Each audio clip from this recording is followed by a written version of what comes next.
Let's make sure we're live. Let's check we're live. Check we're coming in good. Dave has got the questions up. I've got the questions. Yeah, we're going to put Rosie into a lot of pressure today because she's on the phones. She is on the phones today, isn't she? Yeah, it's not Lauren today. It's Rosie. So yeah, we've got Am I like another Yeti. Yeah, come in, mate. Come in. Do I need to come in a bit? It's all good. Yeah, I think we're on the right side this week. Because apparently it was mirrored last time. So yeah, we had a couple of messages saying, "Can you change sides?" Yeah. So we did.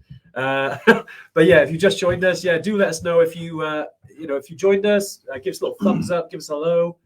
Hello. Good to see who's coming on. Let's have a look, Dave. Who we got? Hang on. Yes, Dave, Jane Moody, Gary Martin, Jimbo Blue, Johnny Flynn.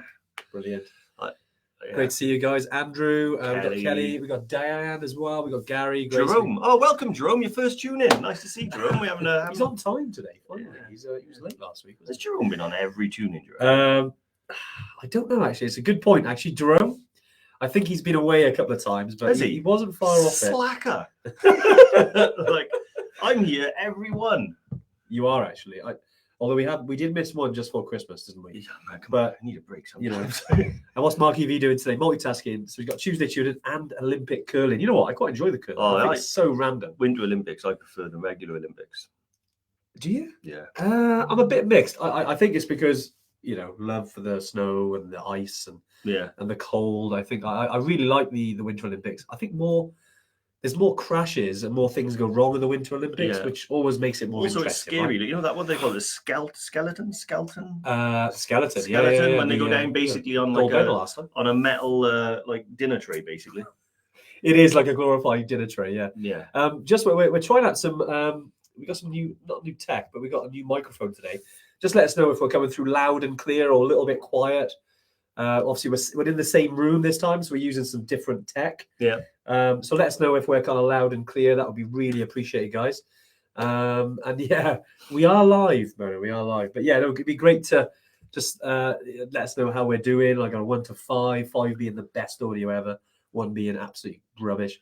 Where are we at on that stage? Here we go. We got Debbie loud and clear. Yeah. Great stuff. Jerome, all good. Great. Okay, let's crack on. We got we got a lot to cover today.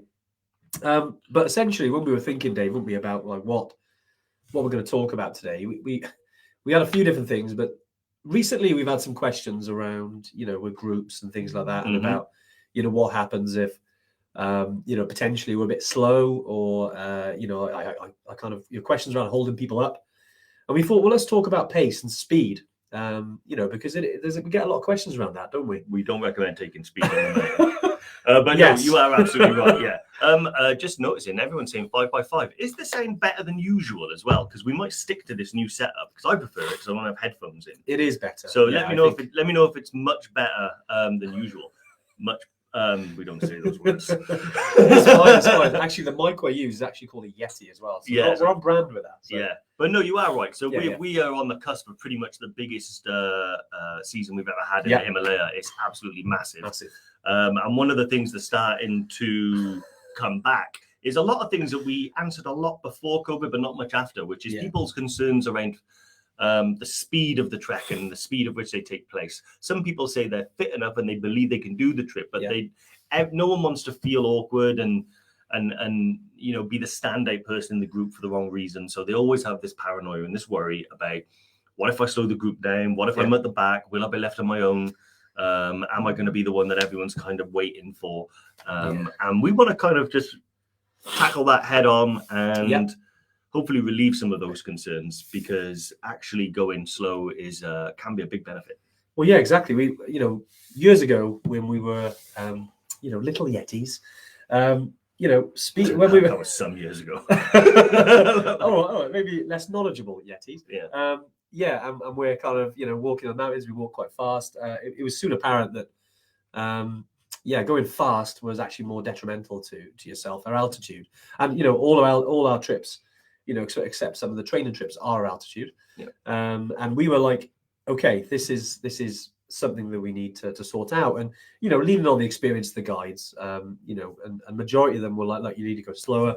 If you go too fast, cause you issues. And then over the last sort of 5-6 years of all the people we've taken on trips, you know, there's definitely a correlation between how fast you go, and how well you do. You know, generally the faster people the first couple of days tend to struggle when they get above 5,000 meters. We've seen it. You know, we've had some friends of ours, you know, who are just, you know, fit and strong people, and they're naturally fast walkers. You know, maybe they're into their fitness already. We've also had triathletes who come on trips and they got that competitive kind of gene. You know, they really want to go for it, but then a day or two in, we kind of pull them aside and say, look, you know, let's hang on the back today. Let's chill out. Let's enjoy it. It's not a race, because if you keep going at that pace, you're going to get sick. You know, and then luckily then when they've got, you know, this never caused any serious issues, but you know, we've certainly had people who have gone too fast and then, okay, right, you know, it's a question then of, do you continue? Because, you know, you've obviously got symptoms of altitude sickness. So, we wanted to kind of discuss that today around speed, because some of the questions we've had, like, I think one of the big ones was, you know, what happens if I'm too slow? You know, because it's a common thing, isn't it? I don't know, you know, all of you on here today, let us know if you've had any stories around maybe holding people up, or, you know, maybe in the UK doing some training, it's a bit slower than normal, you know, like how does it feel for you guys? And some of you have been to Everest or Kili or Machu Picchu or other trips already, maybe even Tubkal. You know, what did it feel like from a pace point of view?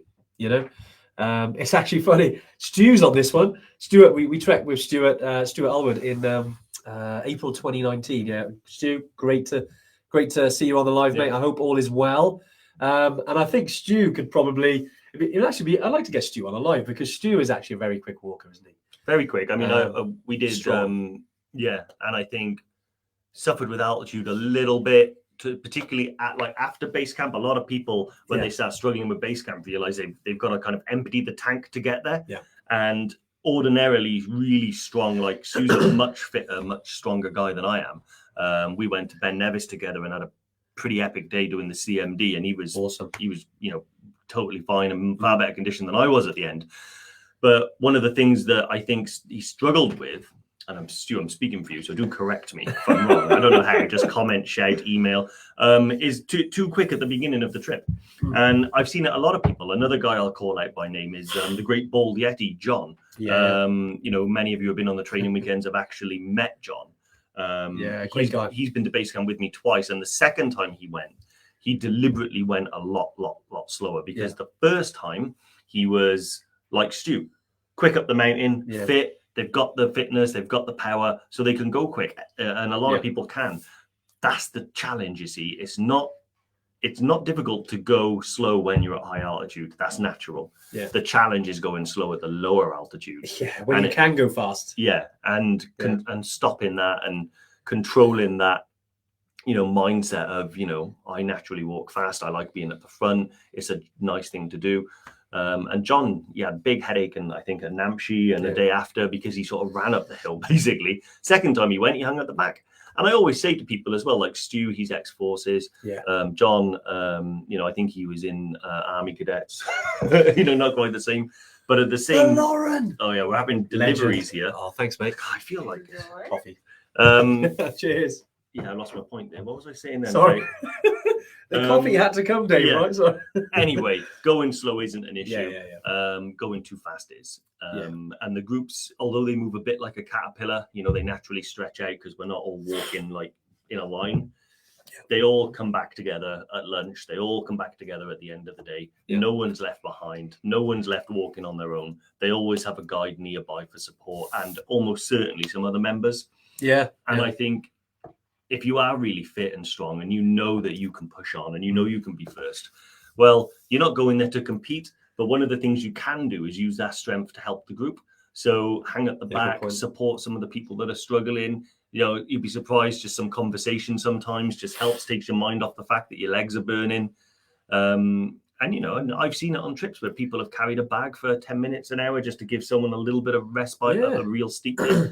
And that's what we like to do, isn't it? And like foster the team spirit. Well, I think, at altitude, I mean, I know we're talking about speed here, but I think one of the other big things is your team, is the people that kind of, you know, we're all responsible for ourselves, but, you know, when you're on a trip and you're there as a group, which is one of the reasons why we tend to have smaller groups, is to keep that kind of team camaraderie, you know. So it's although the guide is there to help you, and the assistant guides and some of the porters as well. Obviously, the porters carry your gear, but as you get higher up, they're actually there to support you as well. And this is on all of our trips. Yeah. You know, having someone next to you that can, you know, they might be quicker, they might be fitter, they might be stronger, but yeah, if they can, you know, give you, you know, even a kind of supportive pat on the back. I think it was, I think you were on a trip maybe in October 2019 potentially, and there was it was a guy who I forgot his name now, quite a big guy, really struggled. Oh, Adrian, and you said that like he battled the whole way, but he said the thing that, what was it, the thing that actually picked him up was the pat on the back from someone that gave him that encouragement, right? Do you know what, I would love to get like someone like Adrian back on, because Adrian is he's a friend of my dad's, and my dad said, you know, Adrian's a top guy, and he literally got to base camp. On the base camp day, it was almost like 5 steps. Lean over the poles, catch breath, 5 steps, lean over the poles. And he literally said that at one point, one of the guides just walked past and literally just went, "You're doing good, mate." Yeah. And he didn't answer, he didn't say anything, but he said it almost brought a tear to his eye, because it was just like recognition, and it gives you energy. And one thing I will say is, actually, I'm going to use Stu as an example again. On that trip on Ben Nevis, because I know I've seen a comment from her about Ben Nevis. Ben Nevis is a beast. And there's no harm in going slow at Ben Nevis, particularly because of the grounders, and even you can injure yourself, and it's a long way down, as I think some other Evertrekkers found out. But we went at the CMD, which is a ridge walk, and we went with another friend of ours, who wasn't unfit, but I think just is quite short in stature, little legs. Going over those big rocks on the ridge was like really difficult. And Stu actually hung back with her. He could have finished like 2 hours ahead of everybody, but he hung back with her and basically just guided her around. And I think that shows the benefit if you are strong and you are helpful. And this person, who's not on the live, so I won't call her out, did say, you know, that really helped. The fact that made the difference. It really made the difference, because and a lot of the time, I think he was just walking just slightly ahead or behind her, but just having someone there. Well, it's nice, isn't it, to know you got, you know, someone's got your back. You know, and when you are, you know, probably you're not the fastest. I mean, I'm not the fastest in the mountains. I can be, you know, if there's something happening or you've got to get somewhere for safety perspective, you know, you can get a move on. But I like my pace is base camp pace, you know, which is slow and steady. You know, I big into my photography, so I'm always stopping and taking photos. And you know, especially for any of our budding photographers out there, some people who, I know we got a lot of Evertrekkers that are really into their photography and or videography, and you know, spend the time, take your time, stop for 5-10 minutes. There's no worries about that. You know, we got enough people there to support you if you want to sort of hang back. And when you get higher, you'll have a better time. You really will. But you made a good point there, Dave. Like, you know, it is important from a group perspective.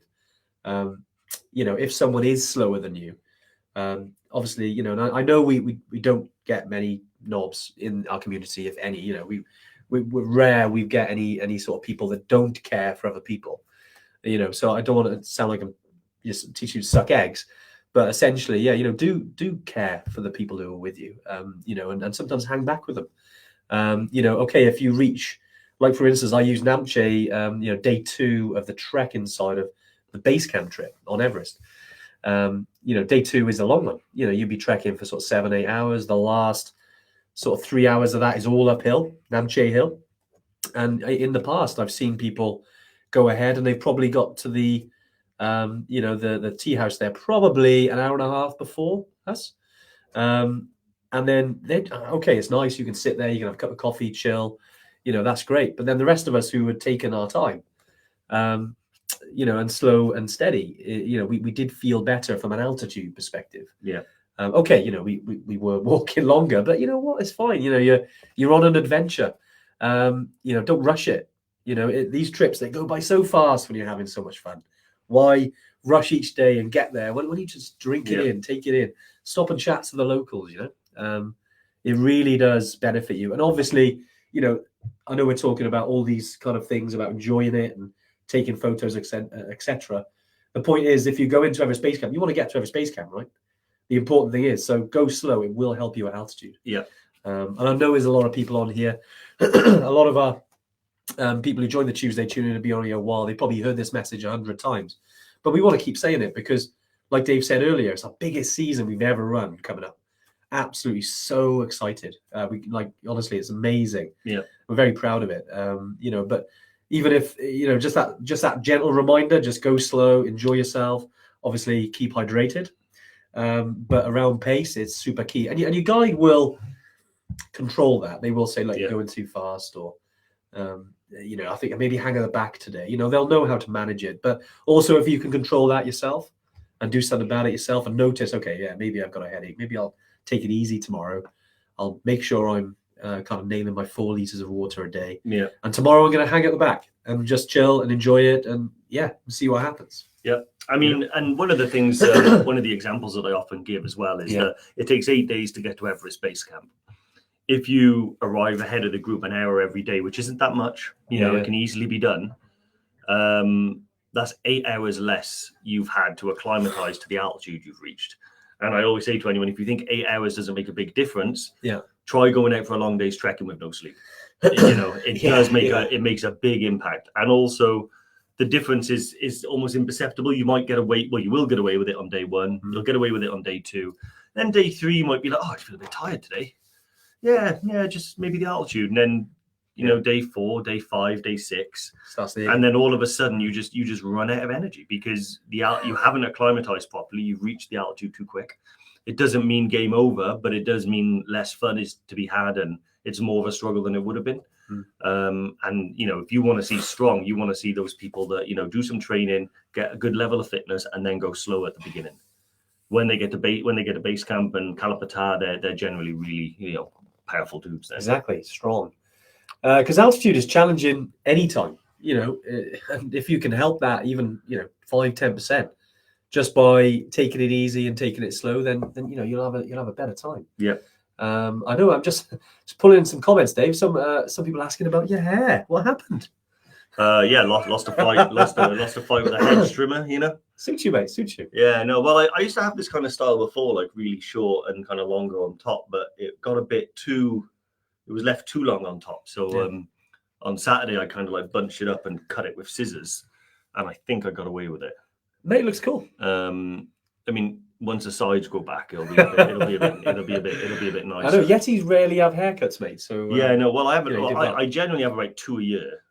Maybe 3 if my mate's getting married. I'm gonna have to get like a haircut for that. So my last haircut was, when did you get married? November? Yes. Yeah, so that was my last haircut. Right. I had to check then. Yeah. That's a thing. But what do you think? Should we dive into some cues? Are we ready? Because there's quite a lot of questions on pace as well, so we can kind of carry on the theme. Well, definitely, there's a lot, and it's great. And any questions, guys, about anything? I know we're talking about speed and pace and things like that, and about group dynamics.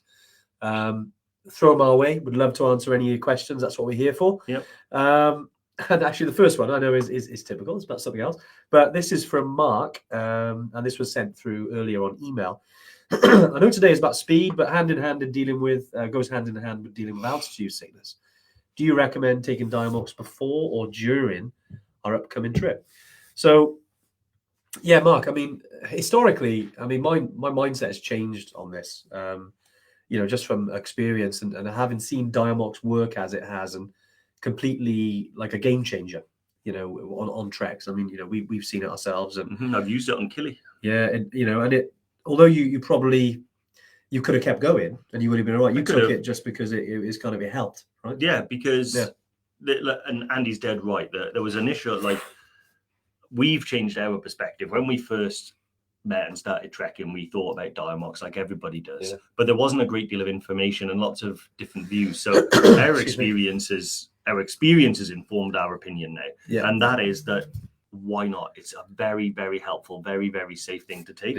Personally, I take maybe 1 or 2 pills before you go in the UK just to check your reaction, so you don't have anything really uncomfortable. It's highly unlikely. The most side effects I ever had from it was like a tingling kind of here and in my hands and toes. And on Kilimanjaro, I remember saying to Andy, as we were going up to Lava Tower, tough day. I'm not normally I've got enough in the tank to kind of mid pack, but I was really like hanging on to the back again. Wasn't stressing out that I was on the back, but I know that's not normal for me. Yeah. So I said to Andy, I'm not firing on all cylinders today. I don't know what's up with me. Yeah. And when I got to Lavaterra, I noticed I was a bit dizzy. And I just, as we got back down then to the next camp, which I think is Barranco. Barranco camp, yeah. I thought Beautiful camp. I felt a lot better, but I thought, do you know what? That's like the first little sort of warning sign that I might not be acclimatized as well as I would have hoped. So I took Diamox, half a pill in the evening, half a pill in the morning for the rest of the trip until I got down. And those symptoms and that feeling never came back. And I've got to attribute it to the Diamox. And who knows, I may have carried on and been fine. Yeah. Sometimes altitude does that. You feel a bit rough and then you feel better and you don't feel rough again. But I really wanted to reach the summit of Kilimanjaro. And I remember talking to you in the tent and you were saying, well, Dave, if your knee was really hurting, would you think twice about taking an ibuprofen? Exactly. If you had a headache, would you think twice about taking some paracetamol? They didn't want to risk not getting the summit, right? Exactly. That was the biggie, wasn't it? And, it's my first time on Kilimanjaro. Yeah. It was my first time heading to the summit, and I wasn't going to take any chances. And any marginal gains that I could get to help me up there, that's fine. Yeah. None of us are going up there alpine style. We've got porter support. You're not going to get drug tested up there. Exactly. Exactly. So my advice would be to answer your question more specifically, try it before you go just to check. And then when you're out there, I generally proceed with it, but I don't start on it. Yeah. And then if I start to feel like I'm a bit unwell, I'll talk to my guide. And between us, then I'll decide whether I should take Diamox. The other way, which is the way my father took it on the second trip, was he started as soon as he got to Lukla. So he did half a pill at Lukla when he arrived, then half a pill in the evening, and he carried on taking them till he got down. Both ways are perfectly fine and acceptable. Yeah. It's about your comfort level. Either way, our guides will have it anyway. So even if you don't have your own, our guides will have it in their bag. Yeah, and it is because we're talking about two different ways there. Do you start at the beginning of your trek, or do you take it as a reactive thing? When you start to get symptoms, and historically, I'd say 90% of people tend to take it reactively. When they're getting symptoms. And from experience, probably. God, we probably out of 100 Evertrekkers now who've actually used Diamox. Maybe reactively, maybe more than that. Maybe. Who have used it, and from our experience, that's definitely the best way to do it. Yeah. I think like personally, and our recommendation. I mean, we always, especially because this is a drug at the end of the day. Have a chat with your GP or a travel like Nomad Health Clinics, for example, and they'll be able to advise. Give you advice from the professional standpoint, but from an experience point of view, I always say, and we always suggest using it reactively. Yeah. But like I said, if you do it the other way, and we've had Evertrekkers who've done that, it's also worked. And Rosie, if you could post a link, I can't see if you've done it already, sorry, for the Diamox blog. Yeah, good chat. It tells you what it is, what it's made of, how it works, and some of our experience on it. There's an interesting question here, which I think I'd like to tackle. That was perfectly timed there. I know, right? I'm not going to lie, I let a burp out there from the Diet Coke as you coughed, so I think I got away with it. So Mark Jones has asked a very interesting question. I'd like to answer it, actually. So has anyone on your treks had to stop before completion due to altitude sickness? Okay, or has anyone ever had to be left behind due to altitude so the rest of the expedition could complete their trek? So the first question is, yes, people have turned around and joined Chopper Club and got back down the mountain due to altitude sickness. Yeah. However, the language there, I just want to correct. We've never had to leave someone behind so the rest of the group can go on. That's never the priority. Each of you are treated like individuals when they're on there. And if me and Andy are both on a trip together, and I'm continuing, but I'm slow, there's never a point where the guide will say, Dave, Andy's now my priority. We got to get him to the base camp. You can't go because you're not quick enough. However, if I'm feeling unwell, if I'm really struggling to get up and do the walks every day, and not just that, but if there's a combination of symptoms, like if I've thrown up, if I've got a really bad headache that makes it difficult for me to see and walk, if I'm feeling dizzy, the guide may have a conversation with you and say, listen, I'm a bit concerned about the altitude sickness you're experiencing. And then a decision is made in your best interest, whether it's not to hang back and then gradually walk down, or in an emergency case, we chopper you down. So it has happened. It's a very small percentage, to be fair. We're really good with our acclimatization plans. Our guides are the best in the business. So generally, if it's Everest Base Camp, we have something like a 95% and above success rate. Yeah.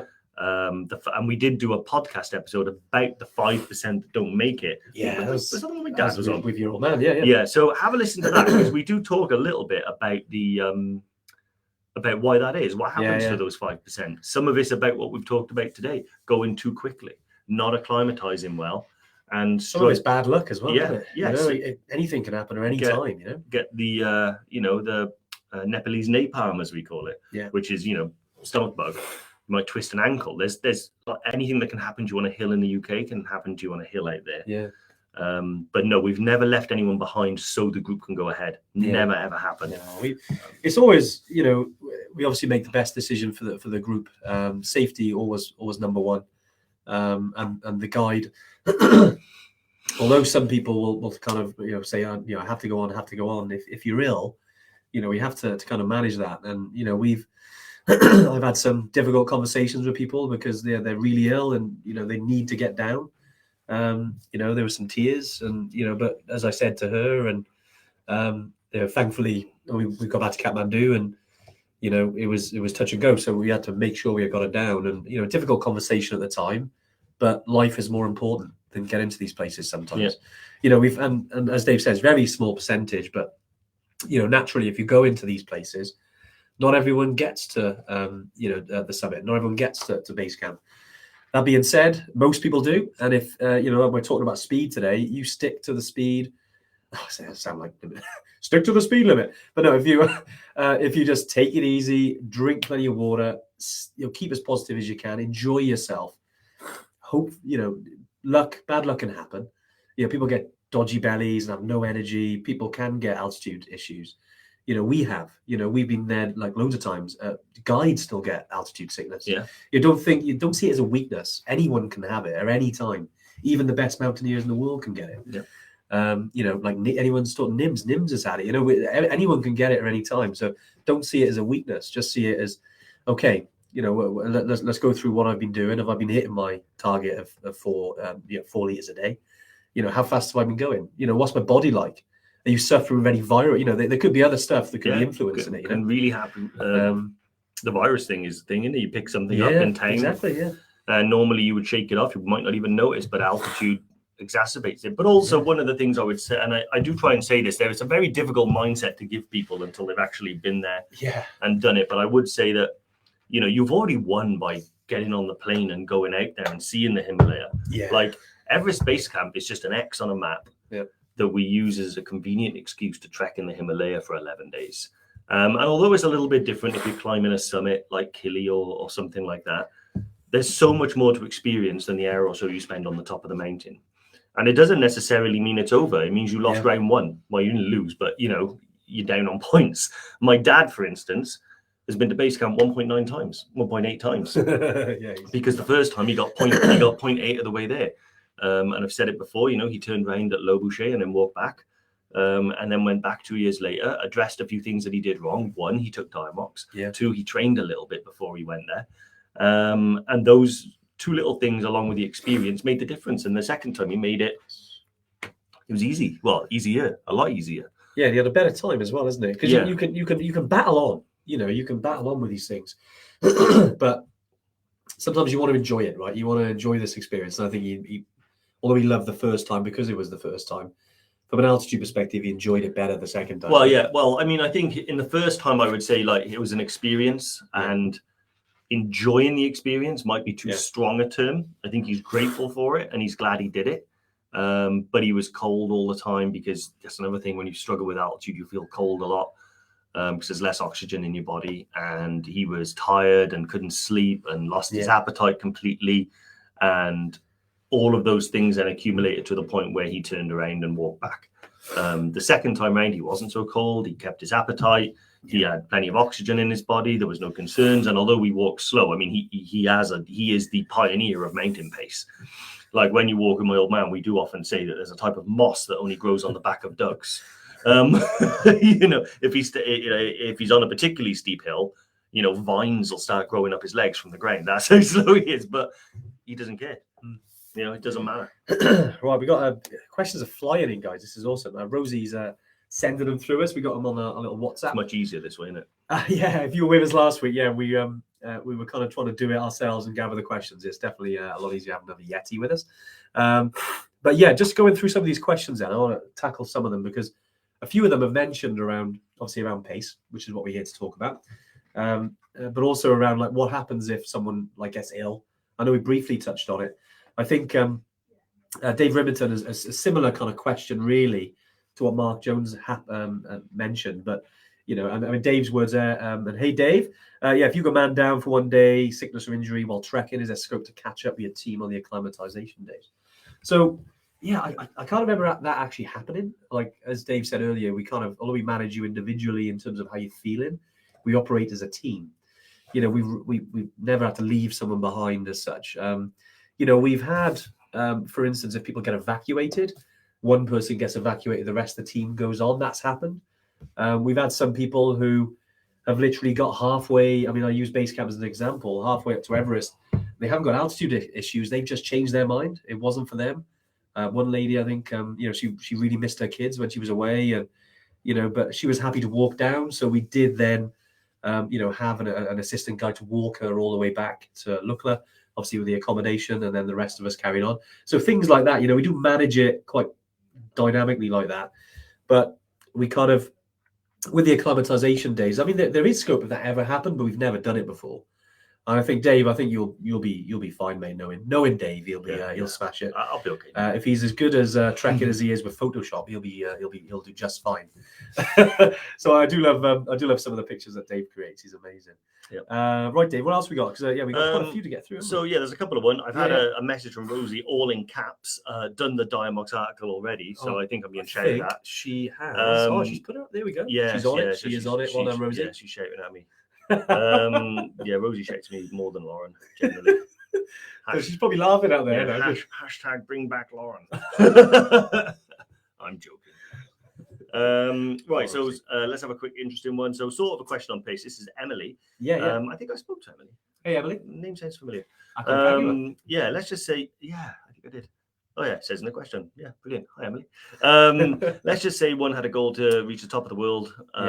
Do you guys have any plans to put a framework in place? You spoke to me about Aconcagua planning in 2024, but beyond that, what's next? The answer is yes, 100%. It's on our sort of to-do list. I'll be honest, it's like a whole different industry to what we're in. So there's a lot of effort and work and framework that what you mentioned there needs to be built in order to do it correctly. Obviously, because it can be quite a dangerous thing, and we want to make sure we do it right. We talked about the 95% success rate. Well, actually, we've got a 100% success rate in terms of bringing everyone back alive. We want to keep that. So yes, 100% we will be looking to do it. It's a personal goal of both mine and Andy's to do it. And we think if we're going to do it, we're going to do an Evertrek trip and do it that way. Yeah, 100% we'll be doing that. It's in the long-term plan. I think, COVID has slowed down quite a number of things we wanted to do. But, you know, we've, like I said, biggest season ever coming up. So we're very excited about that. Yeah. But one of the things we will be doing in the future, 100%, all going well, will be 8,000 meter summits, including Everest.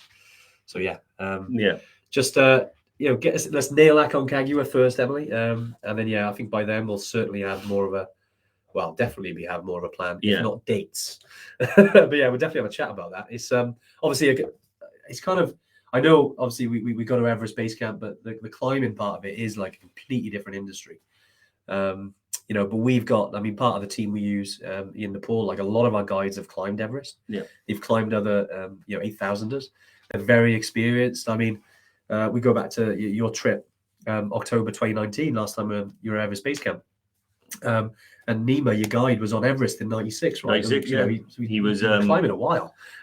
After that event, he decided that he was going to just stick to be a trekking guide.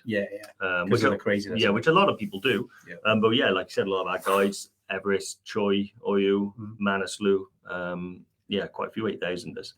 Nice. Interesting one here from Gavin Skevington. One thing he's worried about is he's gone with his the boy Alexander. And don't want people to be annoyed as he might not be the fastest. Gav, don't worry about that at all, ever. And I think you'll be surprised. The groups And this is exactly the type of question why we keep revisiting the subject and why we'll continue to revisit it, because new people are watching these lives on Facebook and the podcasts and what have you, and they might not have heard the answer. No one ever gets annoyed with the pace of the group, to be honest with you. There's no pace that's too slow as long as you're making progress up the hill. There is a pace that's too fast. And basically, you're not out there to compete with anyone anyway. And if anyone is going too fast, they're more than likely to be tapped on the shoulder by the guide and asked to slow down. I've never seen a guy tap someone on the shoulder and tell them to speed up. I gotta be honest. I've seen people who weren't part of our group being told that. It wouldn't happen on our groups. No chance. No. It's just counterintuitive to what you're doing. I mean, and also people are on different itineraries. Like our itineraries are built so the distance that you have to go from A to B every day is doable within quite a long period of time. So you have more than enough leeway to be able to take your time and get to the top safely. So don't worry about that. He'll be absolutely fine. He'll love it. And I guarantee we won't be the slowest in the group. I guarantee that. And I love Bry. Bry always brings the humour. Love it. Pretty fit for my age, but I was tail end Charlie at the back, helping others. Best party is at the back. Yeah. Absolutely, Bry. That's good mindset to have, that, isn't it? Yeah. Love it. Jerome, how slow do you have to be before you're advised to go back down by the team leader? I'll be honest with you, slowness is only one aspect of it that they'll consider. If you're going slow, but all other things are fine, they'll never ask you to go down. They might give you the encouragement and the push you need in order to not arrive back home in the dark, for instance, on the longer days like base camp. But at the same time,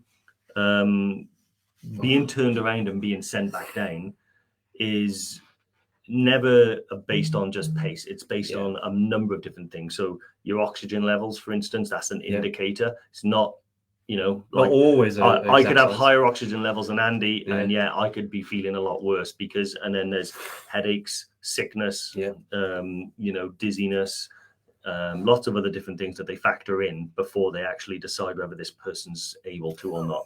A big one usually is if you're throwing up, because as soon as you start to throw up because you don't feel well because of altitude, you're going to pretty much stop hydrating. And if that's something that's going to happen, then generally speaking, it's time to knock on wood and head back down. Yeah, and that's there's more things we're taking away from speed, but when it comes to altitude, certainly there's other symptoms that you would, it doesn't really, it's not like a light. It doesn't just switch on. There's things that build up to it. I mean, because we did have a question, and sorry if I'm just trying to find it now. I think someone would say, oh, here we go. I think it was from Sophie, actually. Here, Sophie Draycott. As a beginner, how would you spot the initial signs of altitude sickness versus poor fitness? Very good question. Yeah. Very good question. It's not one we've had before, actually. But essentially, when you're altitude, there's going to be things that will happen. You can't get away from it. You will start to, you might have a headache. That can be changing pressure because you're going, you're going up quite high. That will happen. You might have, maybe in the night, maybe your heart rate will go up and you're like, geez, especially if you've got a smartwatch, you'll see that your resting heart rate can go into the 80s and 90s, quite common. So those things that naturally will happen because your body's adjusted. It takes numerous days for your body to kind of get used to a certain altitude, which is why, as Dave mentioned earlier, we have certain profiles of our trip. Most of the time, they'll be, and we're always kind of almost restricted by the geography of the landscape, but most of the time we can build it in. So in Nepal, for example, on Everest Base Camp, what we usually do is called the hike high, sleep low method. It's quite well known. It's been used for donkey's years, and essentially means that if we're increasing altitude, then probably the next day we'll try and go a little bit lower, especially for acclimatization day. When we're in Namche, for example, Namche Bazaar, which is 3,300 meters, on the acclimatization day, we go all the way up to like 3.9, almost at 3.9, and then come back down and sleep there. So your body has had enough time. We usually stay up there like 15 minutes, sometimes half hour, an hour, depending on how the weather is, how the group is. And then, so your body will go, oh my God, I'm at a new altitude. And then you come back down, and then it'll feel easier where you were possibly struggling earlier on that day, because then your body has got used to a new altitude. So we do that. We do that on all of our trips. They're all with that in mind. It's all about acclimatization. Obviously, we want to go the nicest scenic route, but it's all about acclimatization. You know, and yeah, so if we're going into like altitude sickness, so there's, especially on Everest Base Camp, there's, you know, there's certain things that can't happen, you know, like that would happen potentially if you're climbing Everest. You know, like we've got a high altitude pulmonary edema, which is with your lungs, and that's fluid on the lungs. Sometimes that can happen. And there's HAPE, which is high altitude pulmonary edema, which is basically, you know, swelling the brain essentially. HACE, sorry. What did I say? You did HAPE twice. HAPE twice. Let's not get HAPE twice. Yeah. So you've got cerebral edema, and then, but that won't happen on an Everest Base Camp trip unless you're very, very, very, very lucky. Mainly, you'll start to feel a bit nauseous, feel a bit sick. Maybe you'll lose your appetite. I lose my appetite quite a lot at altitude, and then puts you off the food, and you might feel then a bit sick. You know, you'll get severe headaches if you've got quite bad altitude sickness. You know, and some people their face gets a bit puffy. Maybe they're basically retaining water, which is not a good sign. But again, these things they take many days, and your guides will be looking at what are you eating, looking at how you're acting, you know, how you're walking. They'll be looking at some of your stats, you know. So there's lots of things that they'll keep an eye on you. They won't. If you've got to a certain stage, and you know it is like a switch, then a guide hasn't done their job because they haven't noticed what you've gone through. So you know, just bear that in mind, that you're always being keep an eye on. But a big thing, and I mean, you can learn this the hard way sometimes, is be open and honest about what you're going through.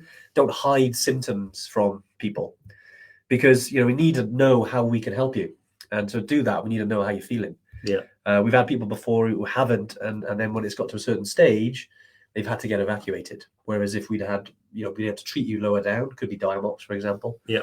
You know, we're able to kind of help. So yeah, just bear that in mind. Be open and honest. I know obviously you want to get to where we want to get to. If there's Everest Base Camp, you want to get there. But safety is number one. So be open and honest with your guide. It makes a hell of a difference, and they're able to have a better trip. Yeah. Awesome. I tell you what, I've got a pretty cool, interesting question from Paul Dewhurst. How's it going, Paul? We've got to get Paul out there. Got to get you out there, Paul. 100%. Yeah. So what do you do if you don't get on with Diamox? Is there an alternative? And then there's another comment that's followed on from that. So someone suggested ibuprofen. So first thing I'll say is that ibuprofen, not really a substitute for Diamox. Yeah. They do work in different ways. Ibuprofen is really good for altitude because it is an anti-inflammatory. So naturally, it's going to get rid of aches and pains and headaches and stuff like that anyway. But it won't do the job that Diamox was going to do. Yeah. As far as I'm aware, there isn't really a sort of a substitute for Diamox. However, there is something called Ginkgo biloba, I think it's called, which is like a natural remedy, which I don't know if it works or not, but I do see it a lot on the forums and in comments and stuff like that. People saying that it is basically like a type of multi-bit herbal remedy that might be able to help. I don't know whether that's more of a placebo effect or whether that's whether there's some science behind it or not. But as far as I'm aware, that there isn't really an alternative to Diamox that you can take, that you can get sort of from a pharmacy. So the idea would be, you know, Diamox or no Diamox. I'll be honest with you, like with Everest Base Camp. So I've done Everest Base Camp 4 times. I've never needed to take Diamox on the Everest Base Camp trip, because it's a little bit different to Kili. You do gain your altitude more gradually. Yeah. You know, and the time that you spend and those acclimatization days that you have are really, really effective. It's not really doable on Kili. We do kind of do it, but it's not as straightforward because we haven't got like the little villages and stuff that we're stopping at. Yeah. So I've never really needed it. And again, my advice is to take it sort of in response to not feeling well, because it kind of gives you somewhere to go. It gives you more steps. So first of all, you know, you want to make sure you're hydrated. That's rule 1. If you stop drinking, you stop acclimatizing. So 4 to 5 liters of water a day. Then if you're still not feeling quite right, you can talk to your guide about it, and maybe you'll go into Diamox, half a pill in the morning, half in the evening. And then if you're still feeling a little bit ill, you can maybe up it to a full pill. And then beyond that, then is obviously when we start looking at why you're suffering those symptoms and make a call.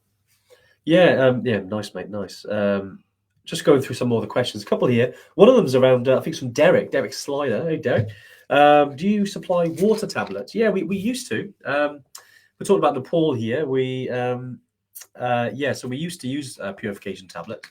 But a few years ago, we actually introduced water filters. So we got rid of using purification tablets. unless like in an emergency we'd use them. I mean, I used to use them myself, but they used to give me a lot of heartburn. And when you're trying to drink so much water, it gets hard because you're like, oh, if I drink that, I'm going to get heartburn, but I need to drink it. Otherwise, I'm going to have altitude issues.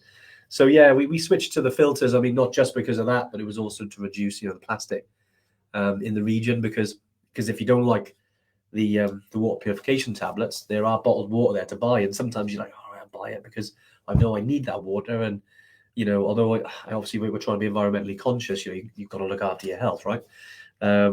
So yeah, we introduced those water filters, and game changer, absolute game changer. You don't have to buy plastic now, which is amazing, and it tastes awesome.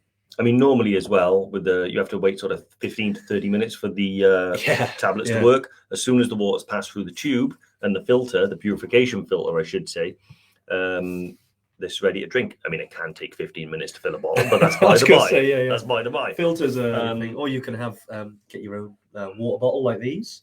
So it has a filter in here, so you can. Why haven't I got one of them? I'm sure you got enough of those. Yeah, I think I got about 3 knocks, I think. Great questions, though. They are really good, yeah. And when we say filters as well, we do mean purification filters, not not a Brita. So brilliant. Someone has asked. I remember someone asked if my old man is planning on going on any more trips. I did see that, and someone else called him Groot because he's that slow that things grow. I mean, he's known as Big Bird. So he is. Yeah, he wants to do either. Well, he's got like a couple of plans. He wants to do Toubkal. Trying to get him to go on that the next time I go, but and he's also an interest in Annapurna, but he loves the Everest region and he wants to explore more there. So I think he wants to do Gokyo or three passes or something like that. So many places to go, right? So many places. I got a question from Dave Ribbington again, but I think this was around anyone using an O2 phone in Nepal. Did you have any connectivity issues? I know, uploading content. Yeah, so I haven't used. Firstly, I answered your question. I want to answer your question because I haven't used O2 over there. I'm with Vodafone. I know a lot of. I don't know many people who've used O2. I don't know, you're on Vodafone as well, aren't you? Yeah, I was on E.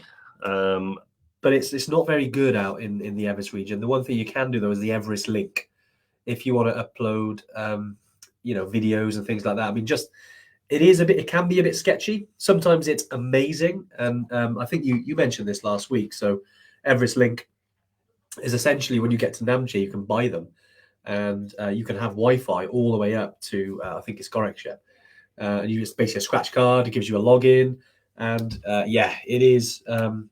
Is very useful. I remember, Forever Trek trying to upload some content whilst we were there. But the thing is, it's not always working. So just bear that in mind, if you're trying to do it. Some people do get a local SIM card and a local phone, which does help, better signal. But again, a bit of a pain. Especially if you're kind of using some of the local SIM cards, some of the people that you get them off want your passport, and it's quite expensive. So if you do want one, you can. Some of the guys in Kathmandu can help. But I'd say the Wi-Fi is probably the best bet, mate. Definitely. Interesting thing from Andy Corner there that said when he did Machu Picchu a few years ago, his guide let him smell condor pee-pee. Wow. I don't know what it was, but it made you feel a lot better. I just want to say, if by smell you mean sniff, and if it was powdered, we don't offer it on our trips. Other than that, don't know what it is, mate. I'll look it up. I mean, I'm assuming, it's got to be good stuff, isn't it? Well, there is. It's quite interesting. We're talking about. We're always looking at new routes and things like that. Remember, we were talking about the condor yesterday. Soon in Ecuador. In Ecuador, we got something. Yes, so I know you mentioned Machu Picchu there, but in Ecuador they have some condors. It was Diane that asked about my dad. Awesome, Dan. And Tamrin, what? You've just turned up.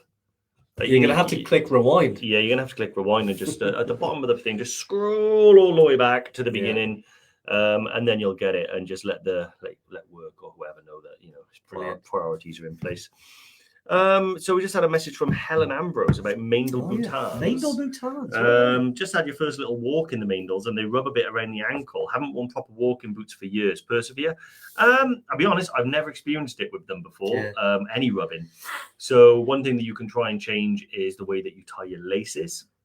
If you're trying them in a conventional way, just by working your way up the boot, crossover, tie at the top. Sometimes that can add like pressure in different places. There is a video flying around where I demonstrated how I tie my boots, which puts the tightest knot sort of lower down on the boot. So it kind of holds your foot in place but doesn't rub that much. Another thing to try is what socks are you wearing.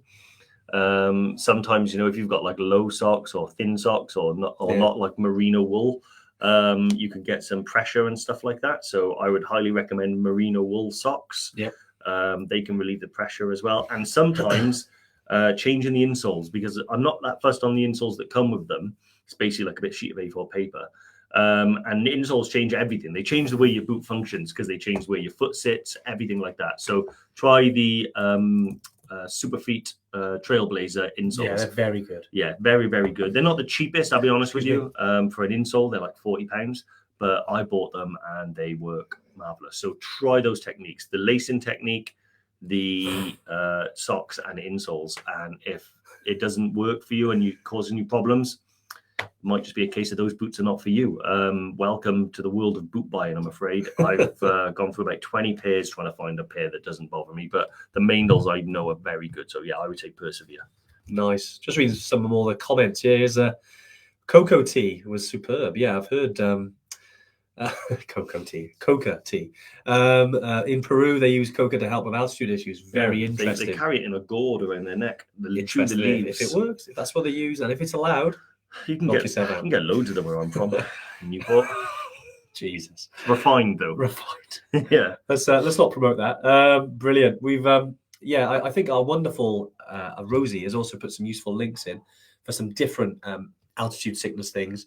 So I know we're going back to a couple of questions earlier, but just a reminder, do check some of those articles out on our website. I think we put the links in the comments. Question is though, can she find the video of me tying the boots? That is going to be a challenging one. That'll be a tricky one, but I think Rosie can do it though.